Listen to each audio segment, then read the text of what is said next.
Ya, dialog jurnal pagi kita kembali lanjutkan, kita ke Ibu Dewi Harun. Bu Dewi, kalau kita lihat ada fenomena bahwa saat ini sejumlah relawan Jokowi khususnya untuk kasus korupsi dari Pak Budi Gunawan ini kemudian menolak begitu ya, atau mereka memberikan petisi. Ada sekitar 22.000 tanda tangan. Ini efeknya apa, Bu? Ya, efeknya besar. Efeknya besar bagi pemerintahan Jokowi selanjutnya, Pak Presiden Jokowi ya. Karena bagaimanapun kemenangan Pak Presiden Jokowi sekarang adalah didukung oleh relawan, LSM, dan di media sosial. Aktivis begitu ya? Aktivis begitu. Karena kita tidak bisa, memang real politik sekarang, realnya adalah Pak Presiden didukung oleh partai politik dan orang-orang elit yang ada di pemerintahan. Itu real sekarang. Rakyat ada di belakang, rakyat tidak bisa menolong langsung, membantu langsung. Tetapi tidak bisa dilupakan bahwa rakyatnya tidak diam, efek rakyat bisa snowball, bahaya karena harusnya masa bulan madu yang 100 hari itu harusnya aman dan damai, rakyat merasa senang, harusnya seperti itu, dijaga. Tapi dengan memilih misalnya sosok Budi Gunawan, apakah ini juga sebagai salah satu cara untuk bulan madu dengan DPR atau bagaimana, Bu? Oh tidak, maksudnya gini, bulan madu dengan, kalau DPR politik kan lebih mudah daripada dengan rakyat. Kalau 100 hari saya rasa harus dengan rakyat. Dan terus terang saya bukan di sini sekali lagi tidak menyalahkan Bapak Presiden Jokowi. Harusnya sekeliling Pak Presiden Jokowi yang kemarin ikut untuk mendukung Pak Presiden itu juga membantu untuk menutup lubang-lubang itu. Jangan sampai terjadi seperti ini. Ini kan sebenarnya agak apa ya, miss yang nggak perlu. Cara menutup lubangnya seperti apa, Bu? Artinya informasi diberikan tuh betul. Jadi artinya apa? Jangan tadi kan hanya dari Kompolnas. Itu bagi orang biasa, masa sih seorang presiden cari informasi itu kan dia bisa dari segala penjuru. Orang sudah tahu kan. Jadi meng-cancel pelantikan untuk Budi Gunawan ini salah satu cara untuk menutup lubang itu, Bu? Saya nggak tahu. Kalau misal sekarang si Malakama, betul. Kalau misalnya melantik Pak Budi Gunawan, jadi artinya rakyat nanti akan turun popularitasnya. Nggak langsung sih ya, mungkin tidak langsung bertahap turun. Ya? Bertahap. Tapi kalau misalnya tidak dilantik, bagaimana dukungan partai-partainya? Jadi benar-benar si Malakama, betul. Baik. Tapi cuma dilihat nanti, tapi sekali lagi, kehormatan bangsa ini juga penting juga. Artinya apa? Di mata dunia, apa kata dunia itu juga bagi kita semua ya. Anak saya tadi pagi juga ngomong, mah kok gimana orang nggak mau apa ya? Kalau bisa Kapolrinya adalah tersangka begitu. Kita ke Ibu Eva. Bu Eva, kalau kita lihat kan memang komposisi perpolitikan di DPR memang menunjukkan bahwa setiap apa yang kemudian akan dilakukan oleh Presiden Jokowi kemudian biasanya ditentang begitu oleh DPR. Tapi saat ini kemudian situasinya berbeda. Apakah Anda tidak melihat bahwa ini adalah sebuah blunder begitu karena memang koalisi Indonesia Hebat versus koalisi Merah Putih di DPR begitu? Apakah ini menurut Anda jebakan atau bagaimana, Ibu? Saya melihatnya seperti itu ya. Ternyata dalam keterangannya Pak Desmond misalkan kan menyatakan bahwa dukungan ke sana tidak sepenuhnya berupa dukungan yang tulus kepada Presiden, tapi lebih merupakan jebakan. Nah, ini aku nggak mau menolak karena kalau nanti menolak tentu Presiden akan pakai alasan Gerindra untuk menolak Pak Budi.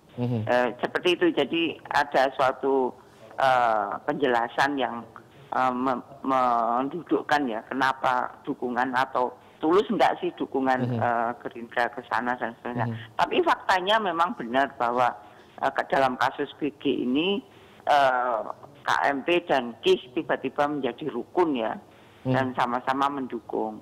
Dan saya melihatnya bukan urusan orang per orang lah, ini parlemen ya, parlemen sebagai wakil rakyat mendukung usulan dari Presiden.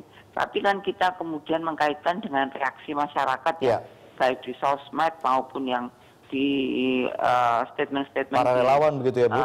Para relawan dan seterusnya.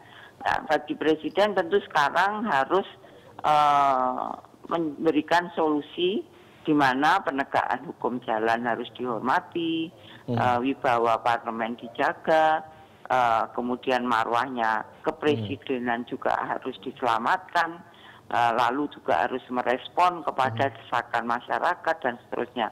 Ini yang tidak dialami ketika dalam pemerintahan Pak SBY. Harapan saya pendekatan jalan tengah tentu yang paling terbaik di dalam politik ya, mencari win-win solution yang kemudian tata negara juga akhirnya tidak dikorbankan ya. Baik.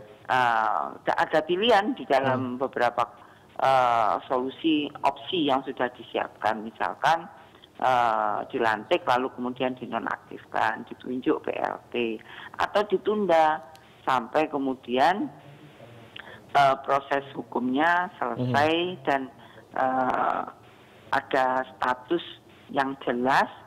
Toh Pak Sutarman sampai November kan bisa bertugas. Baik. Nah, jadi pilihannya banyak yang bisa menjaga atau menghindarkan losing faces ya dari para stakeholder. Dan disitulah tantangan bagi Pak Jokowi. Tapi kalau menurut dari sudut pandang Bu Eva sendiri, solusi yang paling tepat apa, Bu? Atau mungkin rekomendasi pada Pak Jokowi? Sebetulnya garis besarnya sama. Hindarkan losing faces dan jangan korbankan penegakan hukum.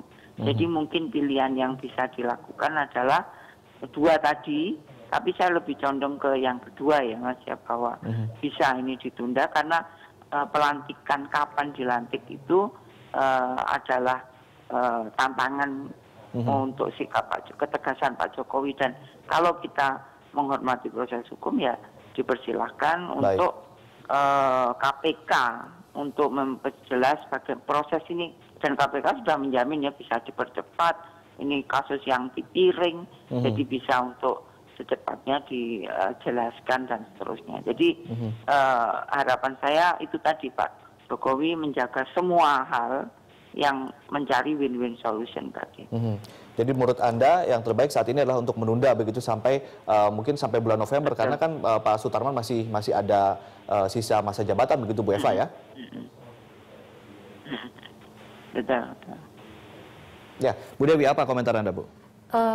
Ya, saya juga sependapat kalau memaksakan itu artinya melukai hati rakyat dan kemudian presiden buruk bagi anak-anak kita, bagi mahasiswa, bagi orang pelajar, bagi semuanya bahwa dan di dunia kita juga mana muka kita bahwa ini pertaruhan citra Jokowi ya? Iya, pertaruhan citra Jokowi. Saya bilang tadi itu kan terlalu cepat 88 hari sudah karena dia ditunjuk karena akan bersih.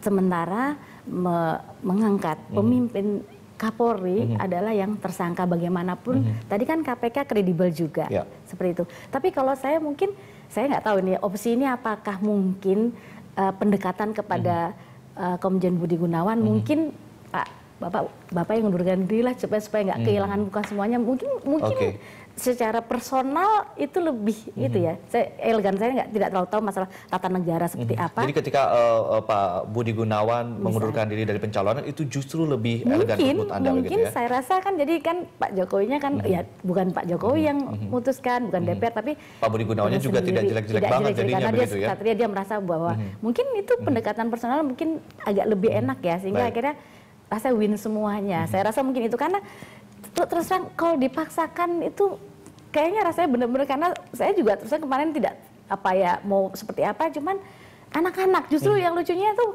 anak-anak saya semua telepon tanya kok gitu ya, kok gimana ya, apa kata dunia katanya mereka begitu, yang biasanya tidak concern dengan padahal dunia sedang respect-respectnya pada Jokowi dan juga terutama Indonesia sebagai begitu Time, ya. majalah Time sebagai tokoh kan, saya rasa itu harus dijaga karena untuk kedepannya demi bangsa dan negara, sikap kenegarawanan dari dua orang ini. Bapak Jokowi dan Pak Budi Gunawan. Baik, saya rasa Bu Dewi dan juga Bu Eva tetap bersama kami, nanti kami akan melanjutkan dialog dan pemirsa tetap di Jurnal Pagi.